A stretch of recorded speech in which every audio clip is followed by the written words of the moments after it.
Praise the Lord. ஆண்டவர் இரட்சகருமாகிய இயேசு கிறிஸ்துவின் நாமத்தினாலே உங்களை வாழ்த்துகிறேன். கர்த்தர் நம்மோடு கூட இருக்கிறார்.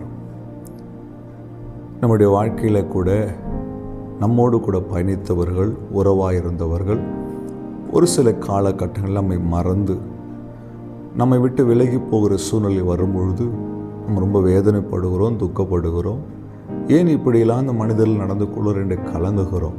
ஆனால் எந்த சூழ்நிலையிலும் நம்மை மறக்காத ஒரு தேவன் நமக்கு உண்டு. இன்றைக்கு ஒரு வசனத்தின் மூலமாய் ஆவியானவர் பேச விரும்புகிறார். ஏசாயா 49:15 ஸ்திரீயானவள் தன் கர்ப்பத்தின் பிள்ளைக்கு இறங்காமல் தன் பாலகனை மறப்பாலோ? அவர்கள் மறந்தாலும் நான் உன்னை மறப்பது இல்லை. இந்த வார்த்தை கேட்கிற உங்களை பார்த்து ஆண்டவர் சொல்லாரு, நான் உங்களை மறப்பதில்லை.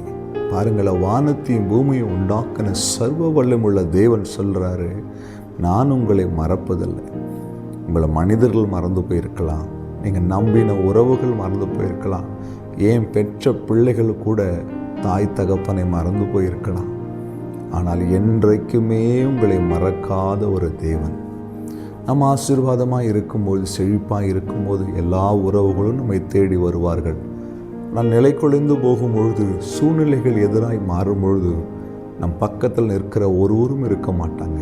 ஆண்டவர் சொல்லாரு, கர்ப்பத்தின் பிள்ளைகளுக்கு கூட, தன் பெத்த பிள்ளைக்கு கூட, அந்த பிள்ளையை கூட ஒரு தாய் மறந்து போயிடுவா. நான் உங்களை மறப்பதில்லை. இதுக்கு மேலே என்னங்க வேணும்? இப்படி ஒரு தெய்வத்தை பெற்றிருக்க நம் பாக்கியசாலி தானே. இவர் மறந்துட்டாங்க, அவங்க மறந்துட்டாங்க, அவங்க மறந்துட்டாங்க, இவங்க மறந்துட்டாங்கன்னு புலம்புனீங்கல்ல.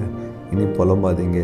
என்னை மறக்காத ஒரு தேவன், எந்த சூழ்நிலையும் என்னை மறக்காத ஒரு தேவன் எனக்கு இருக்கிறார் என்ற நிச்சயத்தோடு கூட ஓடுங்க. அவர் உங்களையும் என்னையும் ஒருபோதும் மறந்ததில்லை, மறக்கவும் மாட்டார்.